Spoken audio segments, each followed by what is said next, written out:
नमस्कार दोस्तों, मैं सुनील कुमार आपका स्वागत करता हूं आपके अपने चैनल क्या ऐसा होता है में। दोस्तों, आज मैं अपने वीडियो के माध्यम से आपको बता रहा हूं कुछ इस तरह के दोष जो हम लोगों को पता नहीं रहता है।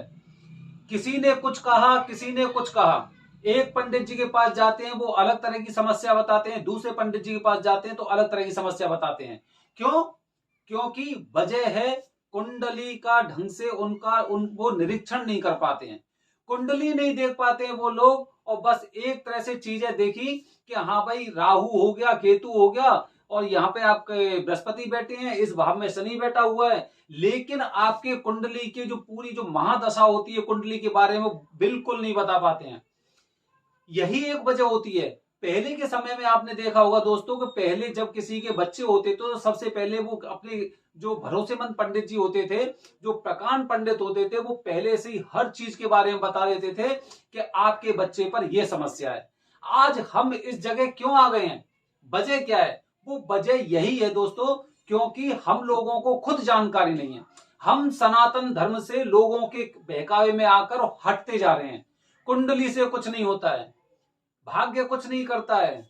जो होना होगा वो तो होकर ही रहेगा, उसे कोई नहीं रोक सकता है। जो मेरे नसीब में होगा वो मुझे मिल जाएगा। मेरे नसीब में नहीं था, मेरे भाग्य में नहीं था, मेरी किस्मत खराब थी, ऐसे करके। और ये चीजें कब आती पता है? ये चीजें आएंगी तब जब आप 20 साल से बड़े हो जाएंगे। 20 साल के बाद जब आपकी जिंदगी शुरू होगी ना, तब आपको इन चीजों के सवाल पैदा होते हैं आपके अंदर। मेरी किस्मत में नहीं था, उसमें ऐसा हो गया, मेरी किस्मत खराब थी, मैं इस तरह से पूरी तरह से तैयार नहीं था। और जब धीरे धीरे करके उम्र और 30 के आसपास पहुंचती है, तब एक आत्म मंथन होता है।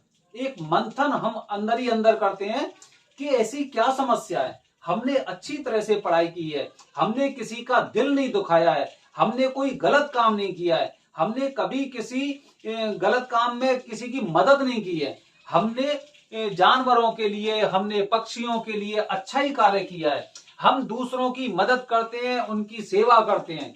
उसके बावजूद ही हमारे साथ ऐसा हो रहा है। क्यों हो रहा है? कुंडली आपके बारे में बहुत कुछ बताती है। मैं बता रहा हूं आपको, एक उदाहरण दे रहा हूं मैं आपको, और उसे आप समझने की कोशिश करना कि कुछ चीजें किस तरह से डिफाइन होती हैं। एक मां होती है और एक बेटा होता है। हालांकि एक दूसरे तरह से बता रहा हूं मैं आपको, एक मां के 4 बच्चे होते हैं या 5 बच्चे होते हैं। सबसे बड़ा लड़का होता है, वो सबसे ज्यादा जिम्मेदार होता है।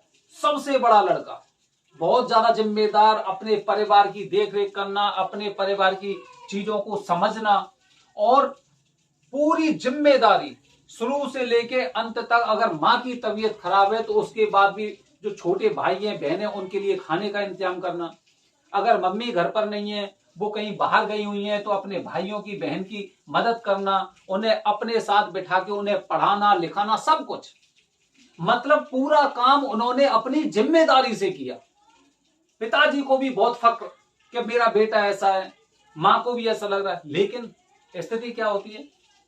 वही बच्चा जब एक कोई गलत काम कर देता है, चाहे वो गुस्सा की वजह से, या फिर कुछ ऐसा हो सकता है कि उसे कुछ ऐसा फील हो रहा है कि सारी जिम्मेदारी मेरे ऊपर है, मेरे से छोटे भाई हैं, वो कुछ जिम्मेदारी नहीं ले रहे, कोई काम नहीं कर रहे, मैं ही अकेला क्यों करूं, ऐसे करके चीजें आ जाती है ना।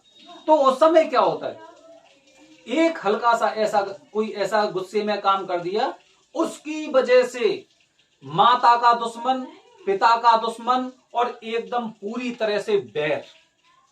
केवल इसी वजह से कि वो बैर हो गया। क्यों? इतना अच्छा काम अगर कोई ऑफिस में भी करता है या कहीं पे भी करेगा, तो कम से कम उसे प्रोत्साहित किया जाता है, उनकी भावनाओं का ध्यान रखा जाता है।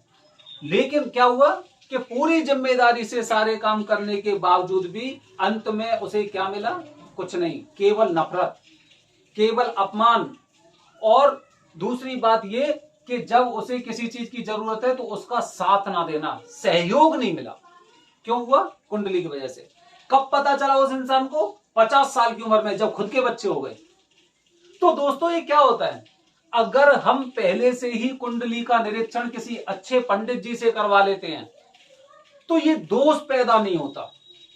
जो ये जिंदगी काटी है, और उसके बाद तो 50 तरह की चीजें ऐसी आने लग गई कि मेरे साथ तो शुरू से ऐसा ही होता रहा है।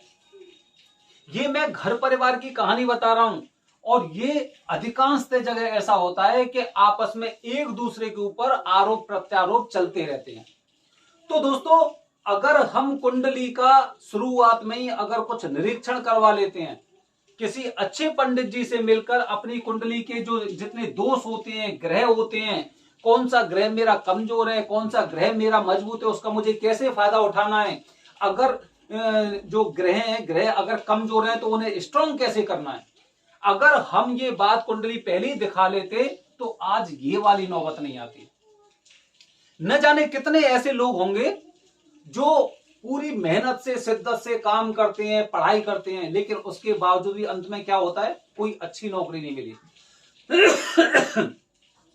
आप अगर कहीं पे भी जाओगे, आप अगर घर से बाहर निकल रहे हो, किसी दुकान में आप जा रहे हो, या फिर अगर आप दुकान की बजाय अगर किसी ठेली वाले पे सब्जी लेने जा रहे हो, तो उसका मतलब क्या हुआ, वहां पे आप जाके पूछना, वो लोग भी ऐसे होंगे जो बीए कर रखा है, एमए कर रखा है, बीकॉम वगैरह कर रखी है, यहां तक कि बीसीए, एमसीए, बीटेक वाले लोग भी इस तरह का काम कर रहे हैं। क्यों? क्योंकि जो मजबूत ग्रह थे ना तो उनका फायदा उठा पाए, और जो कमजोर ग्रह थे ना उन्हें आप मजबूत कर पाए। ये नौबत आती है, और अंत में क्या बोलते हैं, किस्मत ऐसी थी। दोस्तों, किस्मत ऐसी नहीं, हमारी संस्कृति एक दूसरी तरफ जा रही है। जब जहां पे पहले हम बताते थे कि पंडित जी का स्थान सर्वोच्च होता है सनातन धर्म के अनुसार, सनातन धर्म के अनुसार पंडित को सर्वश्रेष्ठ माना जाता है। अगर आप शिव पुराण या किसी वेद की बात करें तो पंडित जी ये मान लो कि वो पूजनीय होते हैं, लेकिन लोगों की बातों में आके और कुछ समाचार और न्यूज एजेंसी ऐसी हो गई, कुछ पॉलिटिकल एजेंडा ऐसे हो गए, जिसकी वजह से क्या हुआ, पंडितों का अपमान होने लगा है। और उसका खामियाजा किसे भुगतना पड़ रहा है, उन लोगों को जो 30-32 साल की उम्र में कोई दुकान पे काम कर रहा है, कोई ठेली लगा रहा है, कोई सब्जी बेच रहा है, कोई कुछ कर रहा है। तो दोस्तों, ये चीजें बहुत जरूरी होती हैं। अगर आप पहले से ही ऐसा निर्धारित कर लेते हो, कुंडली का अच्छी तरह से निरीक्षण करवा लेते हो, और जब आपको पता चल जाता है कि हाँ भाई इस कुंडली में ये वाला दोष है, वो दोष वहीं पे थम गया, मजबूत ग्रह को कैसे और अपने पक्ष में करना है वो हमने कर लिया, और उसके बाद जो हमारे कमजोर ग्रह थे, कमजोर ग्रहों के हमने इस तरह से उपचार किया, इस तरह से इलाज किया कि हमारी जिंदगी एकदम सब चीज पटरी पर चल रही है, हर चीज पटरी पे चल रही है। समय पे आते ही बच्चा 18 साल का हुआ, 20 साल का हुआ, अच्छे कंपटीशन में बैठा किसी में भी, और उसने फाइट किया, नौकरी लग गई। तो ये चीजें होती हैं। तो दोस्तों, इस तरह से कुंडली का निरीक्षण आपको हमेशा करवाना चाहिए। मैं तो ये कह रहा हूं कि सबसे पहले आपको, जैसे अगर आपके घर में कोई नया सदस्य आता है तो आप कुंडली के बारे में जरूर विचार विमर्श करें, उससे बहुत फायदा होता है। और दूसरी बात ये कि चाहे भले ही कुंडली में आपकी में पितृदोष नहीं हो, लेकिन हर इंसान को पितृदोष की पूजा अवश्य करानी चाहिए। दोस्तों, हमारे देश में ऐसे पंडित जी की कमी नहीं है जो कुंडली देखकर आपकी पूरी स्थिति आपके सामने रख सकते हैं। मैं ऐसे काफी पंडित जी को जानता हूं जो इस तरह से कुंडली में पूरी तरह से एकदम लीन रहते हैं। वो आपकी एक एक बात बता सकते हैं कि आपके साथ ये होने वाला, आपके साथ ये हुआ है, और फैक्ट के आधार पर। ऐसे नहीं जैसे आपने अखबार में देख लिया, अखबार में राशि पढ़ ली कि शिक्षा में हानि होगी, धन में हानि होगी, विरोधी से कलह होगी, पारिवारिक जीवन ऐसा रहेगा, वो चीज नहीं। आपके एक एक ग्रह को देखकर पूरा विश्लेषण करके, और वो आपको पूरी कुंडली के बारे में बताएंगे, आपके दोष, आपके शत्रु, आपकी कुंडली में कौन से अच्छी ग्रह चल रही हैं और उनका इलाज क्या है, जो बुरी ग्रह चल रही है उनका क्या समाधान है। तो दोस्तों, ऐसे पंडित जी हैं अपने पास, बस ये है कि उन्हें जानने की जरूरत है कि वो हमें कितना चीजें बता रहे हैं, या फिर हम कितना प्रयास कर रहे हैं उन तक पहुंचने के लिए।